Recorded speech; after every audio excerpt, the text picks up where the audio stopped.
Immediately this caused drama. Why? Because one of my detractors slash restreamers slash hate watchers slash internet stalkers, their name is like, come by on Friday the 13th to get my reactions to all of that stuff. Okay, so Friday will be a very in-depth, important podcast. But what about today? We're in the middle of the week. We got a lot to talk about today. All right, we do. Yesterday was kind of an interesting and important day for me because not only was I trying out an indie game, the likes of which I likely would have skipped in the past before this year's changes to my content that I've instituted, but also I tried something different during the stream that I want to now reveal to all of you to let you know how it went. But after I finished that stream playing Crizle Theater of Idols, I made a 10-minute video to give my honest thoughts about the game, and some people seem upset. To be honest, all right, I feel like right now on the internet, there is a bandwagon movement, a cultural mentality that says, hey, favor the indie game, kiss the indie game's butt, play the indie game, criticize, smash, say negative things about the AAA, but if it's indie, you must be nice. No. Sorry. That's not who I am. That's not who I'm ever going to be. As you know, in the over 17 years that I've been a gaming content creator on YouTube, I have always told it like it is. I don't pull punches. I don't sugarcoat. I don't favor anything. I'm honest. And so if I play a game and I feel that we are in some kind of a situation where the game is not representative or is misrepresenting what it is to try to get sales, if the game doesn't live up to expectations that has laid out for itself, okay, I'm going to be honest about it. All right. And you might say, well, what are you talking about? So yesterday I played Crizle Theater of Souls. Okay. It is an indie game. It's made by a small studio, although the game was funded by Blumhouse, a company that makes high profile horror movies. This is one of their first actual investments in a video game. Okay. Crizle Theater of Souls presents itself in all of its promotional materials, notably its big launch trailer, as a game that's going to be high action, okay, with tons of weapons, abilities, variety of enemies, and scares, okay? When you play the game, the first hour to hour and a half is actually really good atmosphere building of laying out the story and the environment and the elements of the things that the game is going to be. And then for the next 2 hours, the game is completely identical, doesn't try to do anything different, doesn't give you any new weapons, doesn't give you any abilities, doesn't even give you a single new enemy to fight. It just gives you the same regurgitated crap over and over. The game suffers from what you should be calling terrible pacing. Okay? Awful pacing. Whoever the game director was should have known better and say, hey, I understand atmosphere and building up suspense, but who wants to sit around for 3.5 hours with a single handgun shooting the same repetitive enemies over and over with almost no change in the environment, no change to gameplay mechanics? It's the same crap for 3.5 hours. It's boring. Okay? So I relayed that not only in my stream of the game that I was playing, but also in my reaction video after the fact, where I clearly stated I feel the game is a bait and switch after 3.5 hours of gameplay. It says that, like right in the title of the video, so no one would get the impression that I actually played the entirety of this game. I played the first portion, and that's the impression I got, right? So basically, after having played this game, here's how the audience reacted. Very similar to how I reacted, okay? The first hour to hour and a half, we were intrigued. Ooh, it's an interesting setup. It's kind of creepy. The idea that two cults are going at each other is kind of interesting, all right? Then when it's 2 more hours of the same, we all got bored. It wasn't just me saying that. Everyone watching the stream got literally bored of the game. We were like, this is just not it. You know, why you even keep playing this? It's so boring. It's the same thing over and over.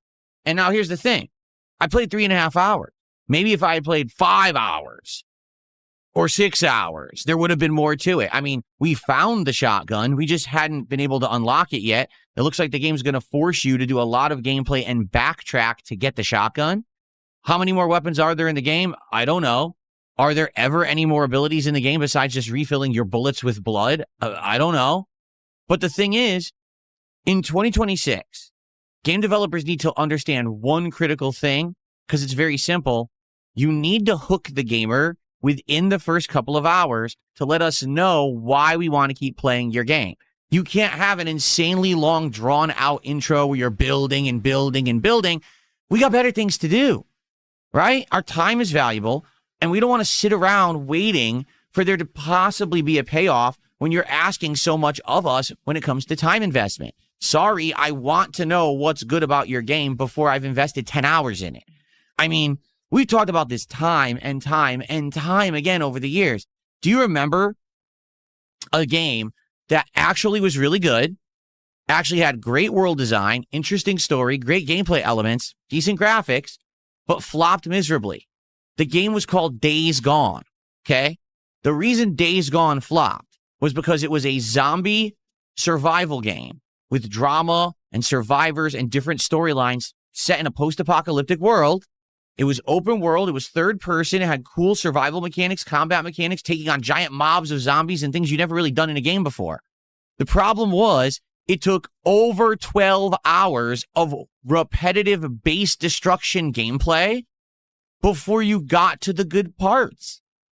And most people tapped out before they played for 12 hours. Most game reviewers outright stated, we stopped playing this game because it's so boring within the first few hours. You need to have good pacing to have a game that's going to be successful in the modern era. Crizle does not have that. It takes the opposite route, and it very well may have good elements later in the game. It doesn't matter because, folks, what people need to start understanding, particularly game developers and even TV show writers, is that the most valuable asset in life at this point is not money, it's time. Crizle is a cheap game. The game is under $20. And a lot of people have given me flack in this video that I made about Crizle saying, Phil, you're being way too harsh. This isn't a AAA game that they're charging $70 for, and you're acting like that in this video. It's a game that's under $20. You should really give it a pass. No, you don't get a pass. It doesn't matter if your game costs $1, $15, $70, or $150. If your game is boring, it's always boring. I'm sorry, but I don't want to pay any money for a game that is boring and isn't a fun experience. Therefore, I have the right to criticize it. Now, the thing is, right now, in the gaming community and online, there is a mentality to say indie games are better because they're cheaper. Indie games are better because they're not AAA with giant bloated budgets, and they're not samey, and they don't copy what everyone else did and put out another game just for profits. Therefore, you should kiss their butt. No, I'm not going to do that. Crizle is a game that presents itself as an action-packed, BioShock-esque game when you watch its promotional materials. I didn't make the promotional materials. They did. So if they didn't want that game to look like that, they shouldn't have presented it like that. Seriously, they actually should have just shown a few statue-like enemies and the guy shooting and some dramatic scenes, and that would have been the trailer. Now, that trailer would have looked boring because the game is boring, but it would have been representative of what the game is, and then I wouldn't have called it a bait and switch. But it is a bait and switch. When you present the game in a different way, that's not representative of what the actual gameplay loop will be. And again, it doesn't matter if the game is cheap or expensive. If it's not fun, I'm going to tell you that. And yes, ladies and gentlemen, Crizle is just not fun. Maybe if I kept playing, it would have gotten to fun parts, much like Days Gone, where you had to play 12 hours through this grindy intro crap to get to the good parts. But that's not my fault or my problem. It's the game developer's problem, because they have a game that's so boring up front. I bet most people who buy it will play it for 2 hours, say, what is this crap, and never touch it again. Now, you might say that's not a big deal because the game's only $15. Yes, it is, because you've wasted 2 hours of your time. You've already made that purchase. And most people were going to be like, well, it's not a big deal because it's not expensive, but you still shouldn't get ripped off.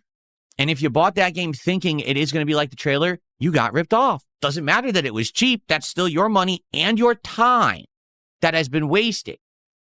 A lot of people just don't seem to value time well enough anymore. You have to understand we have one life to live on this planet. The older I get, the more I realize my time is more valuable than ever before because I have less of it than ever before on Earth. Therefore, I don't want to waste my time on crap. And if the game is boring, it's crap. The game is boring, in my opinion. It's crap. I don't think that people should be fooled into thinking anything otherwise. So I made a video explaining that, but somehow I did it wrong. No, I didn't. You're doing it wrong if you're blindly defending the game because it's an indie game that's cheap. There is no reason whatsoever to be defending anything because it's cheap or made by a small studio. It still needs to be good. Crizle is not. That's my opinion. If you disagree, you have a right to do that. But to criticize my opinion and say it's invalid and I'm being too harsh because I'm treating it like it's a AAA game is incredibly ignorant. Bottom line. Okay? So listen, it's fine. It is what it is. If people want to disagree, go for it. They already are. And there's nothing I could do about that. If you like Crizle, good for you.